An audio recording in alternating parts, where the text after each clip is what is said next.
जिस दौर में आप हैं, जीवन की सच्चाई और जीवन में सफलता के मंत्र। देखिए, विलियम शेक्सपियर ने एक बात कही है कि जीवन एक रंगमंच है और आदमी उसका कलाकार है, आता है और अपनी कला दिखा के चला जाता है। अब आपका जन्म हुआ, आप ऐसे जीवन के रंगमंच पर आए हैं कि इस रंगमंच का वो करना क्या है, कौन सी कला को दिखानी है, कौन से कला का प्रदर्शन करना है और उसके बाद चले जाना है।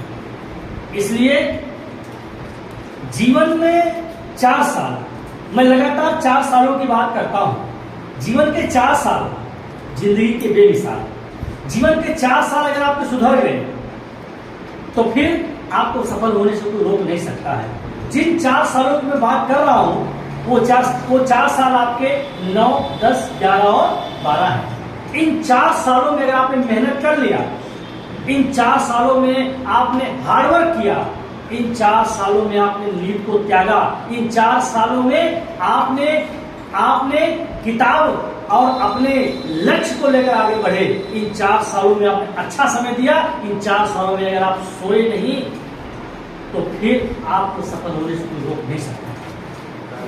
विवेकानंद जी ने कहा है कि सफलता उन्हें मिलती है जो अपनी निद्रा में विजय पाते हैं। जो नींद में विजय पा गया वही सफल हो गया।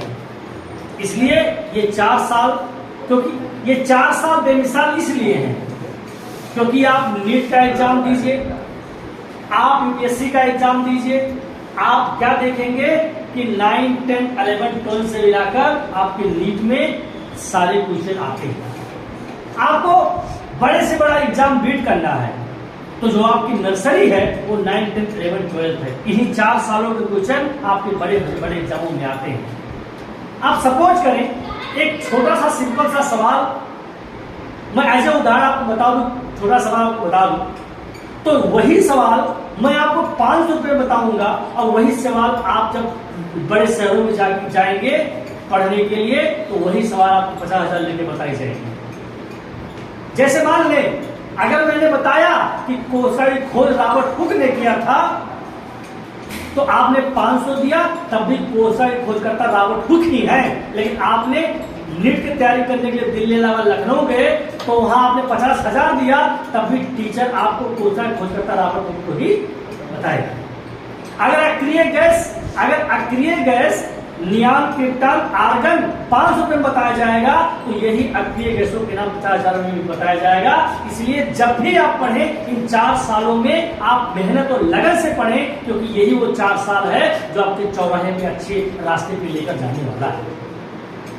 क्योंकि जब आप इंटर पास करते हैं, इंटर पास करने के बाद या इंटर का एग्जाम देते हैं या इंटर निकलने के बाद सभी छात्र छात्राओं की एक ख्वाहिश होती है, उसका परिवार भी सोचता है कि अपने बच्चों को क्या कराया जाए, उसकी माँ, उसकी बहन, उसका भाई और खुद स्टूडेंट भी सोचता है या सोचती है कि मुझे इंटर के बाद क्या करना है। क्योंकि इंटर के बाद ही कुछ करने की ललक आती है। हमारी और आपकी सबसे बड़ी कमी या हमारी और आपकी सबसे बड़ी कमी यही है कि हम इंटर जब पास हो जाते हैं तो इंटर पास होने के बाद सोचते हैं मुझे आगे क्या करना है। इंटर निकालने के बाद हम सोचते हैं कि अब मुझे आगे क्या पढ़ना है, मुझे आगे क्या बनना है। ये सबसे बड़ी कमी है। क्योंकि अगर आपने इंटर पास करने के बाद ये सोचा कि मुझे क्या करना है तो उस दिन आप फेल हो गए।